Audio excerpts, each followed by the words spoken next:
Joining us now, a very special guest, Ujjal Dosanjh, the former Minister of Health of Canada.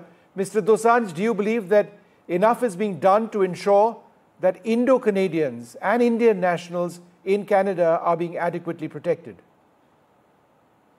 You know, the Khalistani violence has existed here for a long time. It had kind of died down for a while, and then Mr. Trudeau's arrival, with his arrival, it raised its ugly head more seriously again.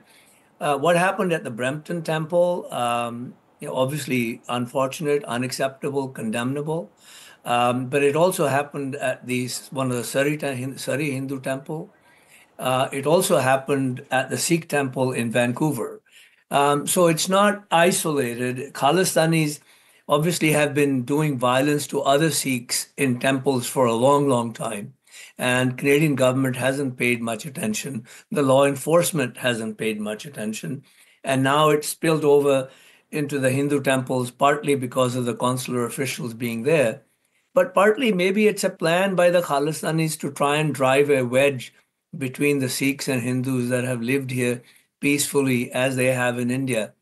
Obviously, with the exception of 1984, when that was a horrible situation, unacceptable. But with the exception of that, the Sikhs and Hindus forever have lived peacefully together.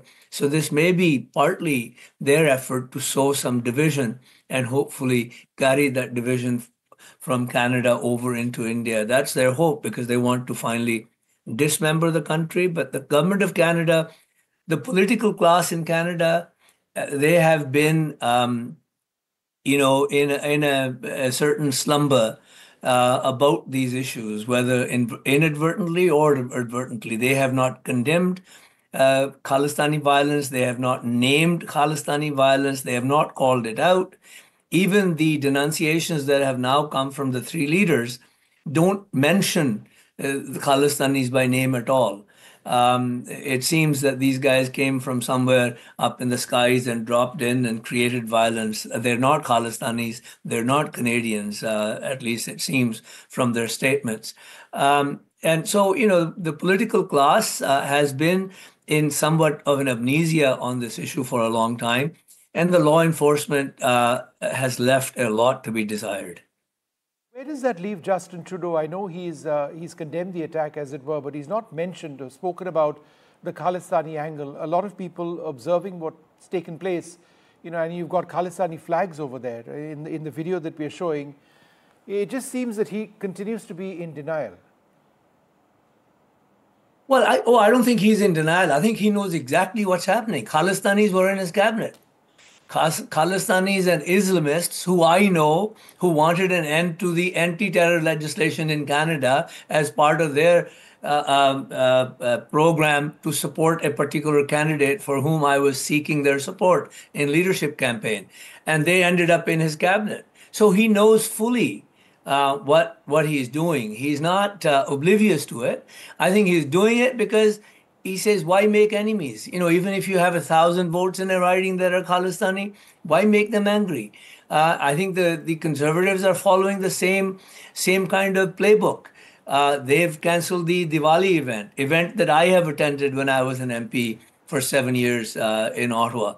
And unfortunately, there are no political figures in this country right now in the political mainstream that stand up and say Khalistani violence, Khalistani hate, it doesn't belong in this country.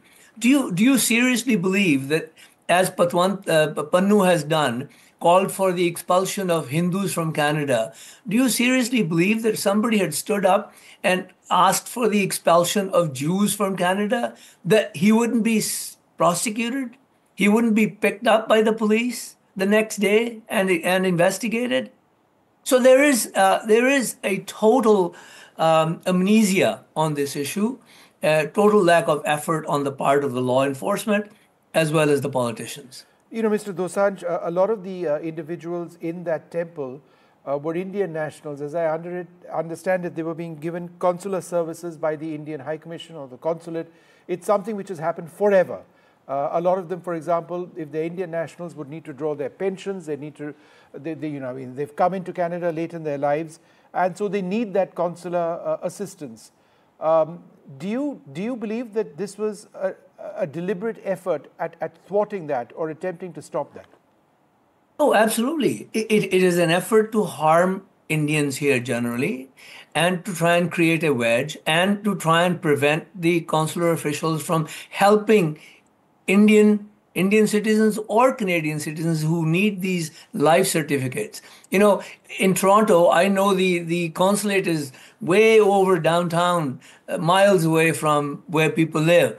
So it's good for the consular officials to come to various temples and places and hold these things. And I understand that I saw a photograph of people inside. There were lots of Sikhs and Hindus, people who had come, old people who had come to get their life certificates. So this wasn't even about, consulars aren't there to just help the Hindus. I mean, they're helping all Indians. Yeah. And, is there a sense it's of fear, Mr. unfortunate. Dosanjh, among members of the Indo-Canadian community? This is one of the most credentialed community in Canada, extremely educated, extremely successful, extremely prosperous. And people who, by and large, 99.99% have nothing to do with any of this. Is there a sense of fear in that community? Oh, absolutely.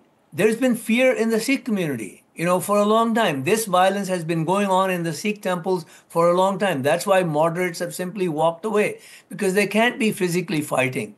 The police haven't helped very much. The politicians haven't helped very much. Now it's spilled over onto the Hindu temples.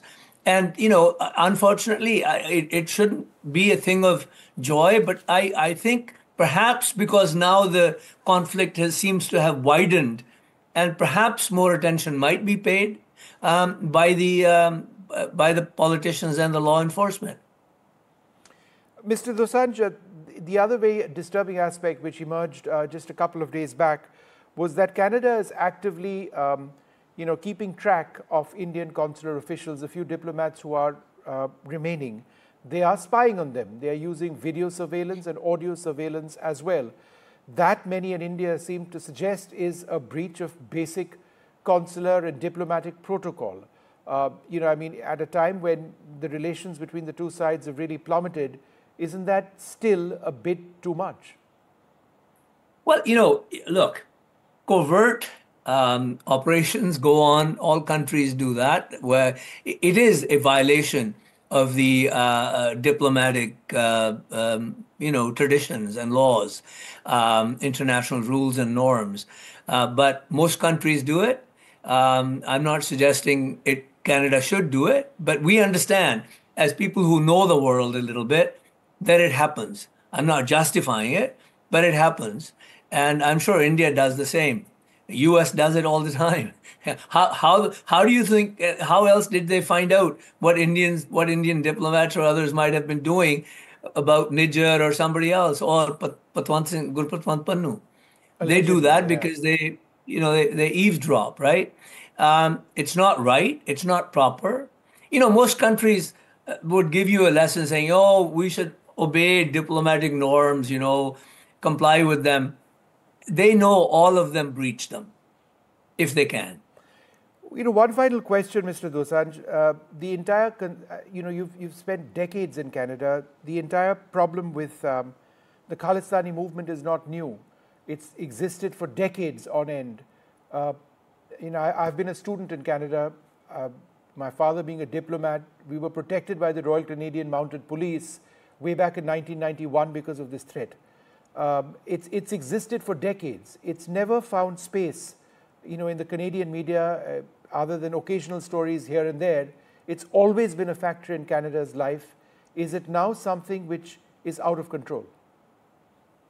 Oh, it is. Obviously, if you can have elements, violent elements, who can go to 3 temples around the same time in 3 different cities across the country and cause violence, it is out of hand.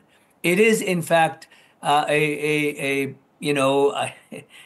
a blemish, a very strong blemish on our law enforcement, on the reputation of our law enforcement and politicians.